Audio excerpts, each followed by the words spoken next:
Yo, what is up, guys? It's your boy Jadaa, and today I have here a very special guest. I'm here today with the great, the GOAT himself, Zoxaskun.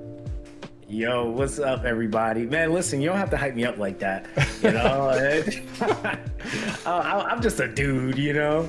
But what's up, everybody? Appreciate you for having me here, man.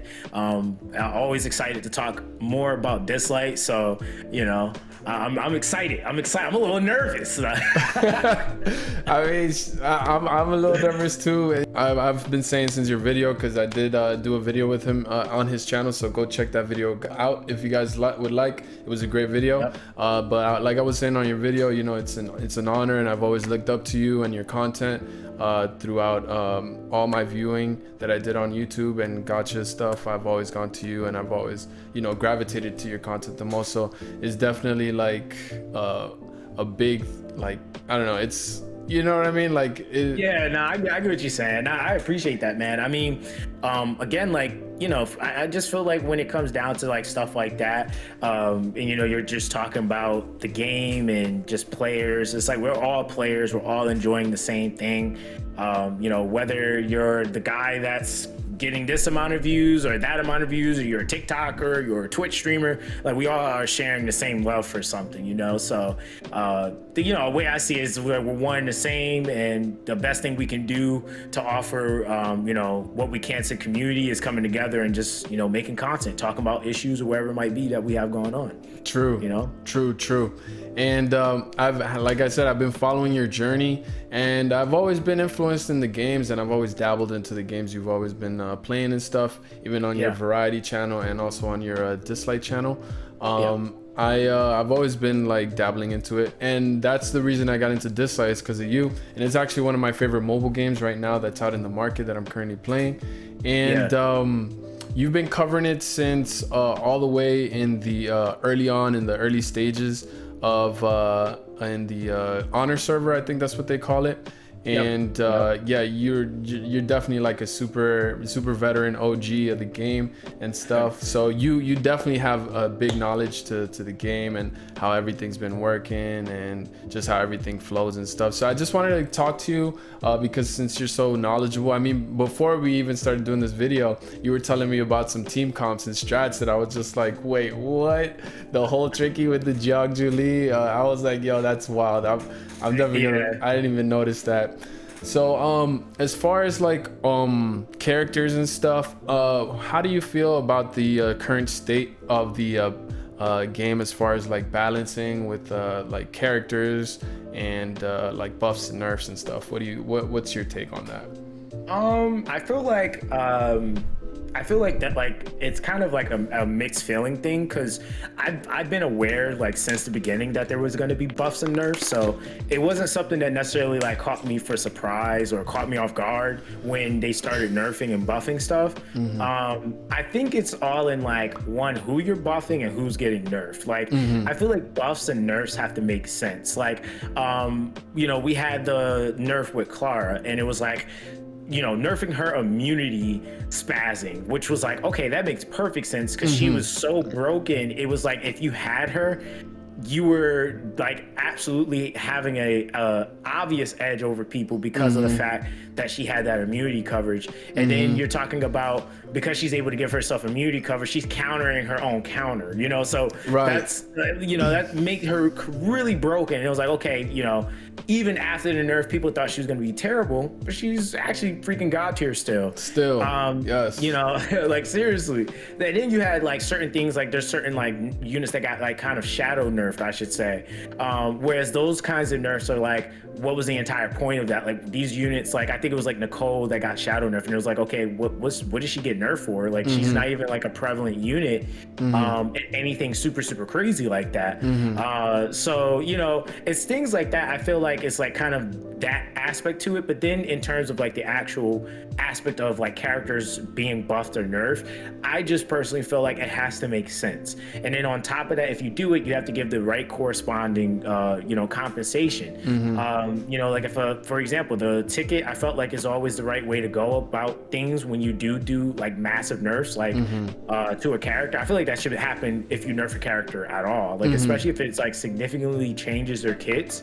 And people put abilimons and all that extra stuff into them. You have to give the corresponding resources back to the person, or at least the opportunity to get those resources back, because not everybody is wailing to to the end of time on the game. So that's just how I kind of perceive it.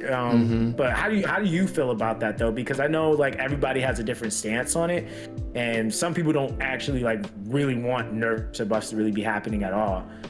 Okay, so the way I feel about the buffs and nerfs, I think the way you said is correct. I think if they do end up doing a nerf to a character that's someone fully invested, like you said, they're not everybody's a whale, and it does take a lot of time and effort to invest into these units, like pouring abilimons and just even the basic resources that you can farm in the game. It still takes stamina, which is pretty hard of a thing to get around, especially once you reach end game. You're only limited to so much of it, especially if you play it a lot and play the game on a daily basis.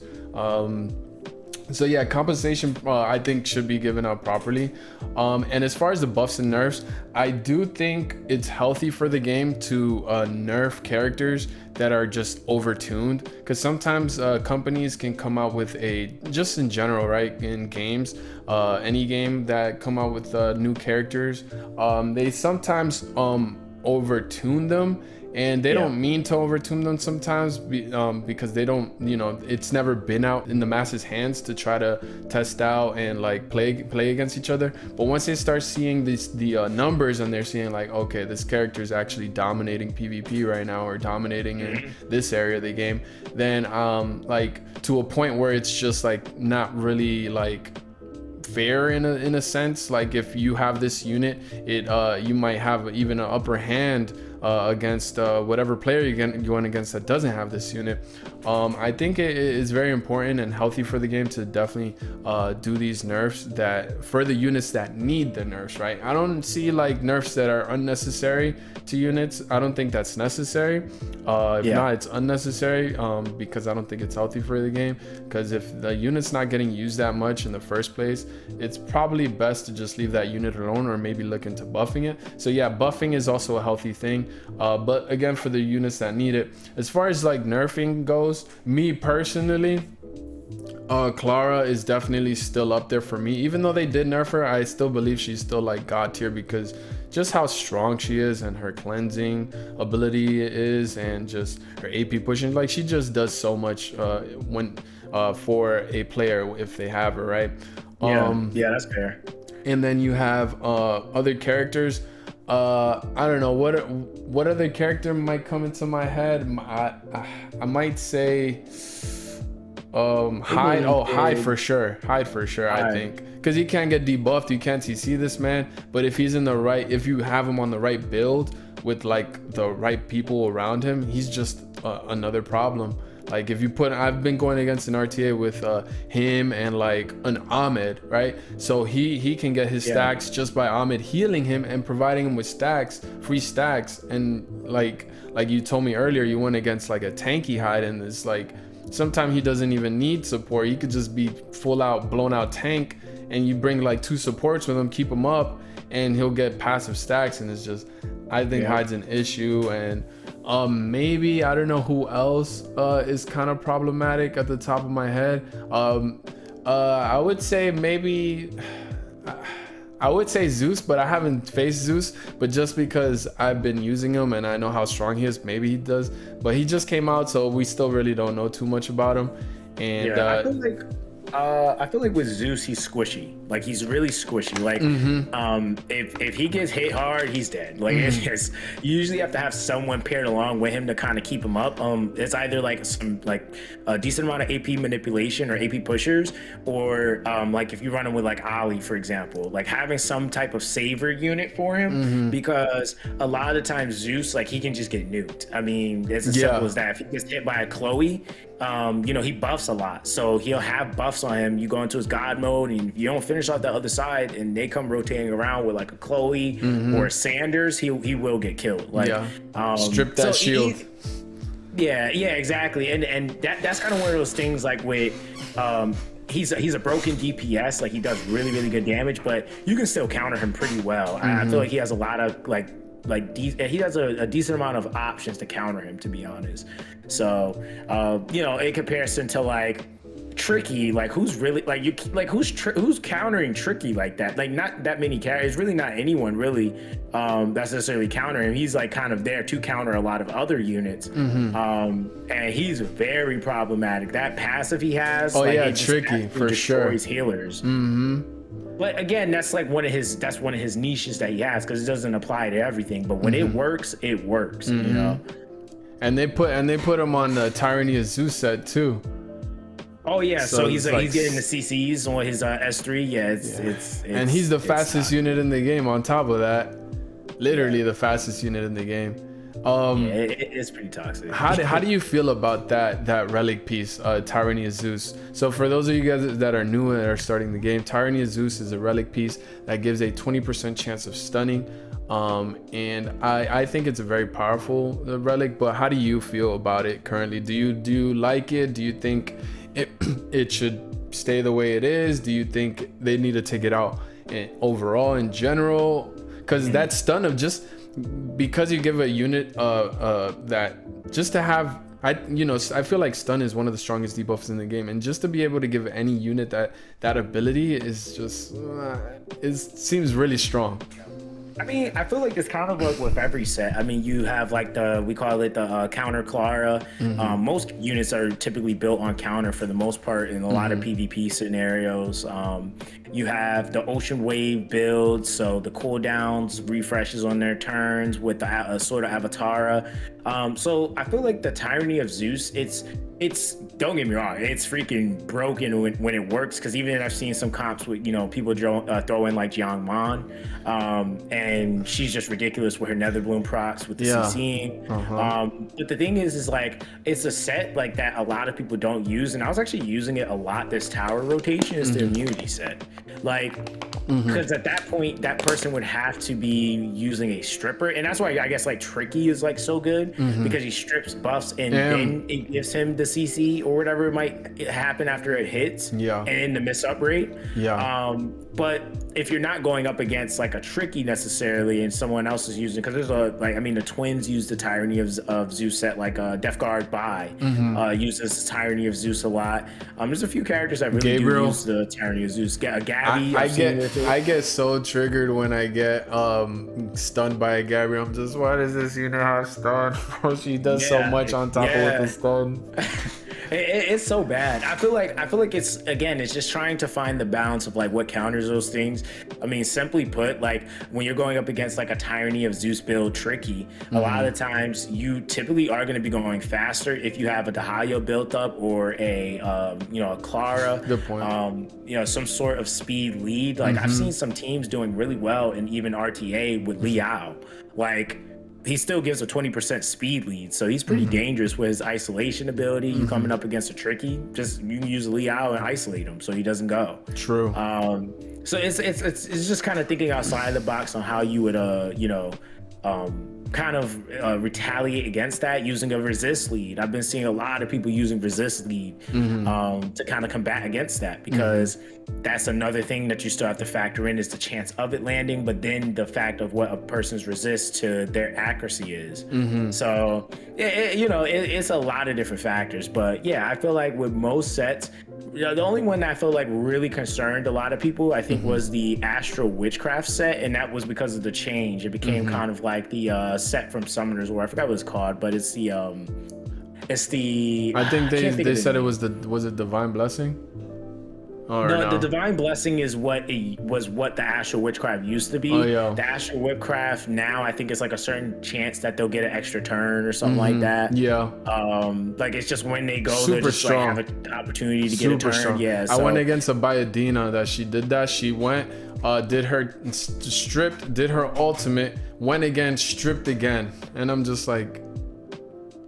It's rough. Yeah. It's rough.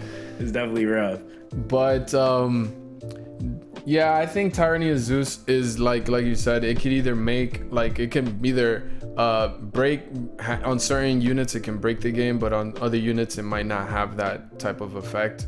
It might just make them, you know, if anything opposite, it might not make them as effective because they can still get outsped.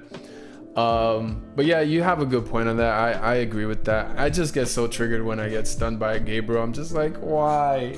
Yeah, I feel like it depends on where you're at in the game too, because metas change, you know, immensely depending on where you're at. Like early game, you know, comps you might come up across have like a shit ton of Drews and, you know, like Medusas in them, and then you get, you know, up to like tier 10 and you start doing like the higher end of RTA. You're starting to see like these are where like the wells reside. That people have the units. So now what you're really combating against is who has better gear, who has the better the team comp, because again, speed, I'm telling you right now, RTA speed is not always king. Like it's not, it's sometimes not. Especially not where you're at, because you're like in high diamond right now pushing for Apex. So yeah, shout out to you, congrats to you. I hope you get the Apex. That's a big accomplishment. That's a big accomplishment.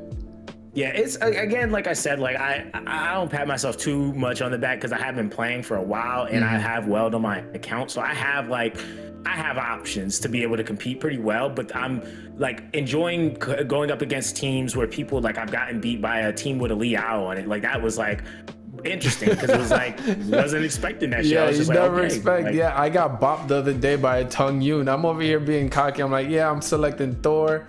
Zeus. I'm like, it's a Tung Yun. Bop bop. I'm like, damn, Tung Yun hits hard. One tap my Zeus, one tap my Thor, and I'm just like, damn. Yep. Yeah, that's why you still gotta watch those cats. I mean, they're very squishy, so you can get rid of them. But Drew, Tang Yuan, those units can still come and sneak up and give you the sleeper-oo. That's for sure. The good old 1-2 bop. Bop bop, bro. And Mink. Mink gone for sure. And the last topic I wanted to get into, for sure, it's I believe it's the best for last, and that is the recent gacha changes that they had currently in the game. How do you feel about that currently, and do you think it's healthy for the game, the new changes? And if not, what do you think they can do to better the system moving on forward? Or what do you think, and how do you think the players feel about it? And do you think this is something that should stay, or maybe they should look into again? Well, I mean, right off the bat, they got to look into it. Like, there's really not an option because I think part of the biggest problem is like the value of what they think players find valuable. Like, you know, even with the newest event, like they're like, here's 2 gold records and 2 SSM pools. And it's like, that's not really like enticing to a player. Like usually if you're going to be implementing things, you want to make it a reasonable rate that people are getting the resource for that set thing. So I don't even think necessarily that the gacha for SSM would be problematic if the resources were reasonable enough for players to be able to get them. But I think because of the fact that you're just not able to realistically get them in a reasonable amount of time, and it just is one of those things where it does feel like they are emphasizing paying and buying a little bit more. That is not something that's really going to be enticing to a player to be like, hey, you know, I want to spend at some point, or I want to keep, you know, playing, you know. And that's kind of one of those things that, you know, I've been trying to kind of work on is like advocating for just like making decisions in the game that makes sense. Like it doesn't make sense that the banner for gold records is a meat grinder banner. Like there's no reason we should have a banner that doesn't have an incentive on pulling on it, especially when the other banner is really hard to accumulate the resource to even be able to pull on it in the first place. Right. You know, so I think that's kind of one of those things where it's like, you know, you adding, you know, here's 2 multi or here's 2 single pools. Like this is not really helping a person get closer to finishing up that 160. And my thing is, it's like, I would say it kind of just goes into even the event structures that they have. It's like, you know, if you're going to be doing certain event structures, you have to make sure that the rewards make sense to what the players are divvying out. You know, right now, like Nexus Crystal's value has like, it's not that the value has changed, but it's not as valuable as before. Yeah, like it's like you're not getting more gold records to potentially get closer to a pity. You're just potentially getting closer to getting a random 5-star that you could have already had. Yeah, and players probably feel less incentivized because of that, right? Yeah, so I feel like in its entirety, like the SSM would have been a really good idea if they would have implemented all of the necessary ways to get the resources efficiently and in a timely fashion. In the beginning, I think like kind of trying to baby, you know, spoon feed it as they add content, that we don't know how long it's going to take to get to a point to where there's enough SSM reasonably to be able to collect it. So, you know, that's kind of that. And then I also think, like I said, like with the gold records, like there has to be something added to it, you know, a mileage system for how many pulls you might do, because if it's just purely like, oh, do 100 pulls, you get a guaranteed 5-star, that kind of will still put us at square one when you're talking about, okay, now I have max resonance. What am I doing with these extra copies of these 5-stars? A lot of the trading them in for Shimmer tickets isn't really necessarily the most appealing thing, considering what it takes to even get that 5-star to begin with, you know? So right. I think that's what I was kind of thinking about, because I even still feel like it's in the gacha. I can't think of the name of it. The dismantle. Yeah, that needs to be reworked as well. Yeah, for sure. I don't. Yeah, because like you can get like starry mons, like 3-star, 4-star starry mon. Like, yeah. Okay. Yeah, because I've been playing this game over a year, and like literally, Ms. Zox was the first person I ever seen pull a Shimmer 5-star. After I had been playing for a year, like, I was like, the chances of people getting, and it's like most people will agree, like the chances of them getting a 5-star is like almost non-existent. Like they're 9 times out of 10 going to get a 3-star, and very, very, very, very rarely will ever get a 4-star. So yeah, I think they need to add like a Shimmer banner too, like maybe in the future, because I know they want to make the Shimmer feel like it's the exclusive thing to get, like the hard thing to get. But you've been playing for a year, like it should never get to that point where you've never pulled the Shimmer yourself, but playing a whole year, you know?